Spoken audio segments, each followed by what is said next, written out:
અત્યારની દીકરાની વહુને લાઇટ કલર ગમતા હોય, સાસુ થોડાક ટ્રેડિશનલ જૂના જમાના એટલે એમ કે મને લાલ લીલા પીળા જ કલર ગમે. હવે બા દીકરાની વહુ છે લાઇટ કલરમાં હોય, સાસુ છે સરસ મજાના લાલ લીલા કલરમાં હોય. એટલે ત્રીજી વ્યક્તિ એમ કે જો તો ખરી દીકરાને વહુએ કેવા પહેર્યા, ના સાસુ જો હજી છૂટતું નથો લાલ કલર, આમ ફટાકડા થઈને ફરે છે. બે સાસુઓને એટલું સરસ બનતું હોય, પણ ત્રણ જણાના આવા તીખારાના કારણે ઘરે જતી વખતે બે સાસુઓ બાંધતી જાય, પછી આપણે મજા કરીએ કે હા હવે શાંતિ જેવું લાગે છે જીવનમાં, બે જણા બાંધે તો છે. એમણે સરસ વાત કરી કે મહાદેવની સ્થાપના કરો છો તો મહાદેવને ન ગમે એવું કશું ન કરો, પણ મહાદેવને ગમે એવું થોડુંક કરવાનું રાખો ને. એને શું ગમે છે તમે જો, આપણે ત્યાં તકલીફ મોટામાં મોટી ધર્મની એ થઈ કે જે ધર્મની સ્થાપના કરીએ, વાત કરીએ ત્યારે મંત્રોના ઉચ્ચારણ કરીએ પણ ભાવનું ઉચ્ચારણ ન કરીએ. અત્યારે હું તમને એમ કહું, શંકર ભગવાન વિશે પૂજ્ય મોરારી બાપુએ હમણાં જ એક કથામાં બહુ સરસ વાત કરી હતી કે તમે ક્યારેય શંકર ભગવાનને નિરાતે જોયા છે? એની જટામાંથી ગંગાજી વહે પાણી, સહેજ તમે નીચે આવો તો કપાળમાં અગ્નિ. હવે જળ અને અગ્નિને બાપે માર્યા વેર છે તોય ભેગા રહીએ જ, રાખી શકે જ. એમની જટામાં ચંદ્ર એટલે અમૃત અને ગળામાં સાપ એટલે અમૃત અને ઝેર, એ બે વિરોધાભાસ તોય સાથે છે. હવે સાપ શું ખાય તો કે ઉંદર ખાય, તો દીકરાનું વાહન કયું? ઉંદર. બીજો દીકરો કાર્તિકેય, એ મોર. મોર શું ખાય તો કે સાપ ખાય. અને સૌથી વિરોધાભાસ દરેક પતિ પત્નીની જે મોટામાં મોટી તકલીફ હોય, ભગવાનનું વાહન નંદી અને માતાજીનું વાહન વાઘ, એને બાપે માર્યા વેર, એ કે બીજાને ભાડા ન મૂકે. આપણા તમામે તમામ દેવોની પ્રતિમા આપણને એ જ સમજાવે છે કે સ્વભાવના ગમે એટલા વિરોધાભાસ હોય, તમે ધારો તો એક કુટુંબમાં એક થઈને રહી શકો. હવે જો ભગવાન રહેતા હોય પણ આપણે શું કરવાનું? ભગવાનની પૂજા કરવાની વાત કરીએ, ભગવાન ક્યાંય નહીં કરવાનું, આપણે કેમ ભગવાને કરવાનું? આપણે તો અત્યારે ભગવાન પાસે છે ને કામે કારકુન ના કરાવીએ. ભગવાન આપણું કીધું ન કરે તો આપણે ભગવાન બદલાવી નાખીએ. આ ઘણી શંકર ભગવાનના સોમવાર કરીને મારું કીધું કર્યું નહીં તો મંગળવાર કરી નાખીએ, મંગળવાર ભગવાન ન માણે તો બુધવાર કરી નાખીએ.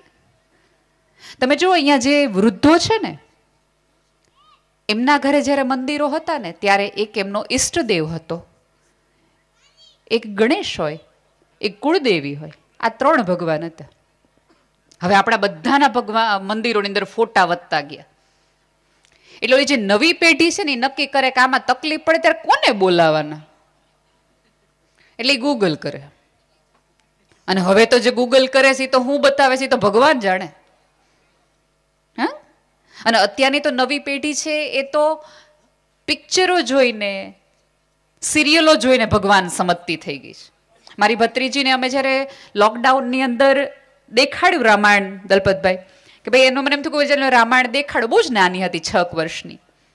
એટલે પછી રામાયણ દેખાડતા પહેલા મેં એને સમજાયું કે આને પતિ કહેવાય ને, આને પત્ની કહેવાય ને, આને સંતાન કહેવાય ને, આને આ ને આ ને એવા બધા અમે વાક્યો સમજાવ્યા.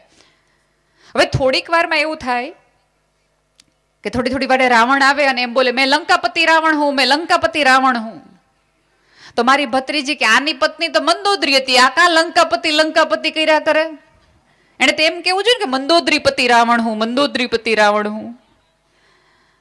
અહીંયા તમારી નાની પેઢી જો તમારી પાસે હોય તો એને ધર્મનું સાચું જ્ઞાન આપો, નહીં તો આવતા દિવસોમાં ગમે એટલી સ્થાપના પછી પણ તમે શ્રદ્ધા નહીં ટકાવી શકો જો તમે તમારી પાસે એના પ્રશ્નોના જવાબ નહીં હોય તો. જો આપણે લોકો તો છે ને, આપણે પપ્પાને કંઈક પૂછતા ને કે આ શું કહેવાય, એટલે પપ્પા થટાક દઈને લાફો મારે, એટલે આપણે સમજી જતા કે આ કે ને એવું કઈ કરાય, પૂછાય નહીં. અત્યારની પેઢી તમાચાથી નહીં હાલે, આ પેઢી ટકટકની નહીં, આ ટિકટોકની જનરેશન છે, સમજી લેજો. એનું કીધું કરશે, મારું ને તમારું નહીં કરે. એટલે એના તમામ પ્રશ્નોના જવાબ આપો ચોક્કસ.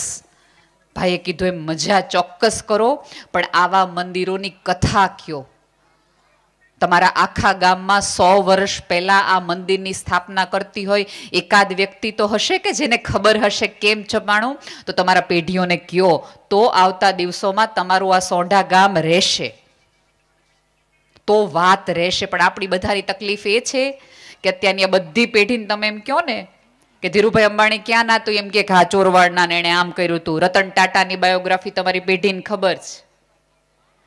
વધુ ઇંગ્લિશ મીડિયમમાં ભણતા હશે તો એને કોમ્પ્યુટર કોણે બનાવ્યું હતું એ બધી ખબર છે. એલન મસ્ક શું છે એ બધા અલગ અલગ લોકોની ખબર છે. પણ એ પેઢીને પૂછો ને કે બેટા દાદાના દાદાનું નામ શું હતું, તો એને નથી ખબર. તો એ ભૂલ કોની કહેવાય? આપણી, અને ખાસ કરીને સ્ત્રીઓની. અને સ્ત્રીઓની મોટામાં મોટી તકલીફ છે એ પપ્પાને તો છે ને ખીજાવા હાટું જ ઘરમાં બોલાવે છે. આમાં થાય કેવું, છોકરો આખો દિવસ તોફાન કરે ને એટલે મમ્મી એક જ વાક્ય, આવા દે તાર પપ્પાને, આવા દે તાર પપ્પાને. હવે પપ્પા છે એ આખા દિવસના થાકી ગયા હોય ને, ક્યાંક ગામેથી આવ્યા હોય ને, ખેતરેથી આવ્યા હોય ને, કેટલા જણ નામથી આમ કરાવ્યા હોય ને, દૂધની બરણીમાં હરખો વારો ન આવ્યા હોય ને, ફેટ ધાર્યા હોય એટલા લીકડ્યા ન હોય ને, કેટલું કાપી લીધું હોય. એને કીધું તમે ઓલું ગાયને ખવડાવ્યું, ઓલા ભેંસને દૂધમાં આમ આવતું હતું ને, એટલે આમ મગજ ફરેલો તો હોય જ તે. 3 જગ્યાએ ગાડી ભટકાણી હોય ને, 2 જણ આગળથી પૈસા દેવાના હોય એને દીધા ન હોય. આપણે અહીંથી લઈને અહીંથી કરવાના, આલિયામાંથી માલ્યામાં, માલ્યામાંથી. જો આપણા પહેલાના પૂર્વજો કેટલા બુદ્ધિશાળી હતા. એને 200 વર્ષ પહેલા કીધું આલિયા માલ્યા ઉપર વિચાર કરો ને, ઓલો લોન લઈને વયો ગયો ને માલ્યા, ત્યારે આપણને સાચું લાગ્યું, વાત તો સાચી જ હતી. એટલે પપ્પા આટલી બધી મુશ્કેલીમાં હોય, આટલી બધીમાં હજી તો ભાઈ ચપ્પલ કાઢે કાઢે ને તા મમ્મી કહે તમે બધું મૂકી દો, પેલા આને સમજાવવા, હવારનો મંડી પડ્યો તોફાન કરે. એટલે ભાઈ હાંભળા વગર સટાક દઈને એક છોકરાને લગાવી દે. અને ત્યારે છોકરો એમ કે આ મારવા હાટો હું કામ ઘરે આવતા છે, બહાર રહેતા હોય તો, હે કે નહીં? હવે છોકરો એ વખતે રોતો રોતો છે ને મમ્મી પાસે જાય, ત્યારે મમ્મી પપ્પા માટે ચા બનાવતી હોય. મને પપ્પાએ માર્યું, પપ્પાને માર્યું, એટલે તરત આપણી અંદરની ઓલી યશોદા જાગ્રત થઈ જાય. છેડાથી આપણે બાળકને આંસુ લૂછી દઈને મેં તને કીધું તું ને તાર પપ્પા મારશે, તું શાંતિ રહેતો હોય તો. એટલે છોકરો એમ થાય જે છે ને માં છે, આ બાપ અમથો વચ્ચે આવે છે જિંદગીમાં. એટલે અત્યારના જગતમાં પપ્પાનો શું રોલ છે, તો કે પપ્પાએ પૈસા આપવાના, બીજા સવાલ નહીં કરવાના.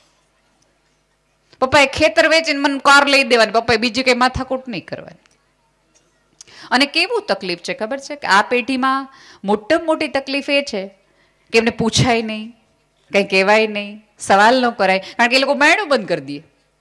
અને બાયણું બંધ કરી દે એટલે આપણે વોટ્સઅપમાં આપણે સાંભળ્યું બાળક તમારું બારણું બંધ કરી દે છે એટલે ન કરે નારાયણને, એ ક્યાંક પંખે લટકી જશે તો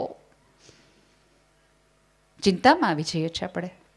અહીંયા બેઠેલી નવી પેઢીને મારે બહુ જ નમ્ર હાથે વિનંતી છે કે તમારા બાપ દાદાએ તમારા જે ખેતરો સાચવી રાખ્યા છે ને, એ ક્યાંક એમણે 7 પેઢીના કેટલાય મુંજારા એમને બાઇક લેવાની ઈચ્છા થઈ હતી જે દિવસે રાજદૂતનો બજાજનો જમાનો હતો ત્યારે.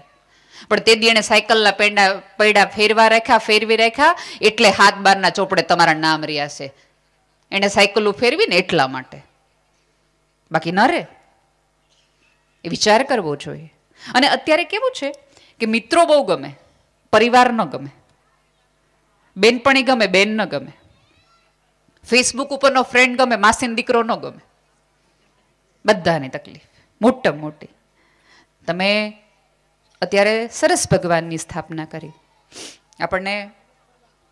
તમને ખબર છે કે રામના સૌથી પ્રિય હનુમાનજીએ રામ માટે એટલું બધું, ભગવાન રામ માટે કર્યું, એટલી બધી મદદ કરી, એટલી બધી મદદ કરી કે ભગવાન આમ ભાવાવેશમાં આવી ગયા. આમ અત્યંત ભાવીભોળ થઈને હનુમાનજીને એમ કીધું કે હનુમાન હું તારી માટે શું કરું, હનુમાન હું તારી માટે શું કરું, હનુમાનજી હું તારી માટે શું કરું, હું તને કઈ ઉપમા આપું.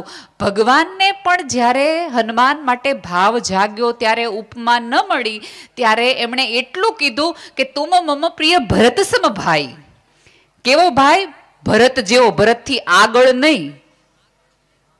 હનુમાન ચાલીસા કરો ત્યારે આ ભાવ જુઓ કે મિત્ર ગમે એટલો સારો હોય, ભાઈ જેવો હોય પણ ભાઈ હોય નહીં. એના જેવો તું મને લાગીશ, એનાથી આગળ નહીં. પણ અત્યારે સૌથી વધુ તકલીફ 2 ભાઈઓમાં છે.